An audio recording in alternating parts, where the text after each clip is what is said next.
Hello, my name's Chris Hinshaw.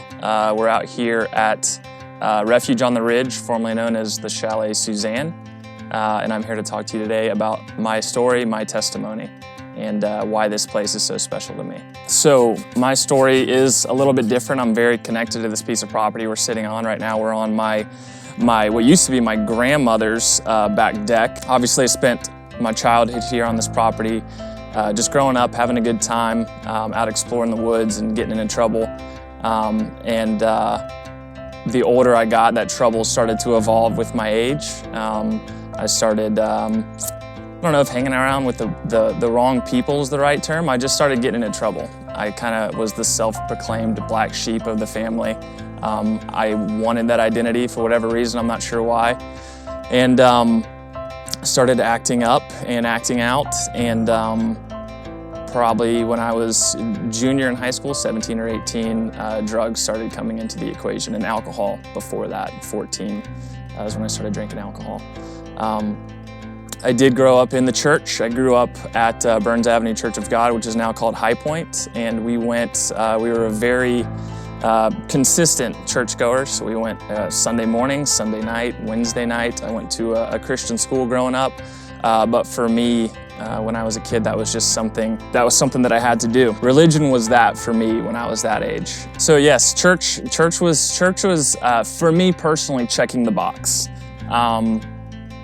I was checking the box. I was doing what my parents wanted me to do, just like those piano lessons that I did not care about. And I cannot remember a lick of that piano anymore. I can't read music anymore. I can't do anything anymore because I didn't care about it. And honestly, if I'm completely honest, church was the same way for me.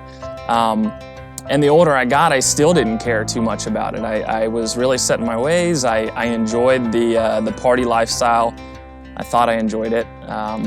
It was fun to mask and cover up all my feelings and emotions and just have a good time and just be a perpetual child, because that's really all I was. I got to a certain point in life and I was doing pretty bad in my early 20s, and my parents had had enough and my family had had enough. I'd already tried to move to Jacksonville with my brother and his wife, and I messed that up too.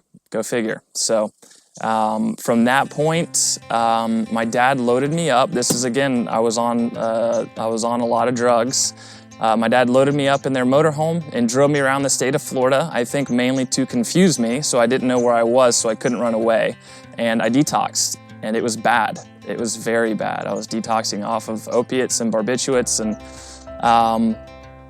I don't think Dad understood how dangerous that was for me to be doing that in his motorhome instead of under professional care. But that's what we did. And I hallucinated for, I think, 3 or 4 days straight, didn't come out of it once, didn't know where I was. It was a rough go. But I was clean. So I moved to Colorado, and I was clean for maybe a month until I broke a collarbone. I broke a bone on the ski slopes, and that kind of started the whole cycle again. And sure enough, everywhere you go, there you are. So the drugs weren't my problem. It was me and my mental state that was my problem. I ended up finding the drugs in Colorado, and it just got worse out there. So I was there for 3 years. My parents came to visit me, and they wanted to tell me about this place they had found down in Central Florida called Dunklin. And my attitude towards it at that time was, thanks again for traveling across the country. Thanks for filling up my refrigerator and my pantry, but I'm good. I can remember the first time I heard from God. We were cleaning up the house we were living in, trying to do everything we could to get our deposit back, and I was on the ground scrubbing floors, and I just heard,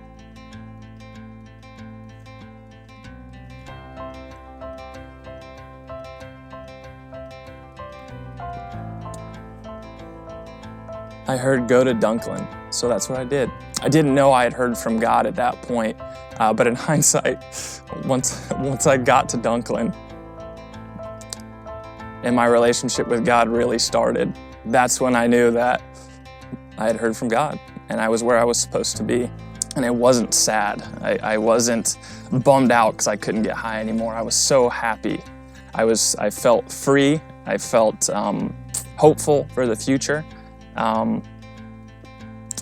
The drugs and that lifestyle had been something I was trying to get away from for a long time.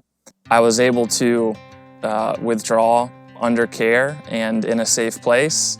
I went to Dunklin. Like I said, I was hopeful.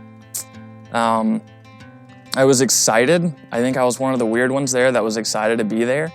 And Refuge on the Ridge is going to be just like Dunklin. It's being modeled exactly after what I went through, because it works. And I've got countless testimonies of friends that I've made, lifelong friends at Dunklin, that are doing very well today, 8 years after we graduated the program. Another thing that was really important about Dunklin is everybody that worked there on staff had gone through the program themselves. They were all addicts. They knew where you were coming from. They could get on your level and see eye to eye with you. And Refuge on the Ridge is going to be a very, very similar, if not exactly the same thing. Dunklin it was started over 60 years ago. It's proven effective time and time and time and time again.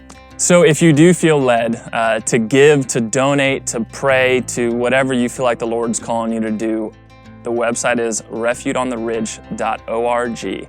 You can go there, find information on how to get in contact with Pastor Andy, whoever it may be. There'll be a link to donate there as well. If you're watching this at church, you can go just tap him on the shoulder and or talk to Eric and Denise Hinshaw, or really anybody else there on staff should have some information on the program, and you can help and give back that way. So again, my name's Chris Hinshaw. Thank you so much for your time. Thank you so much for watching. Again, if you would like to be involved, if you'd like to donate, if you'd like to give back, if you'd like to come out here and get your hands dirty, refugeontheridge.org. Have a great day.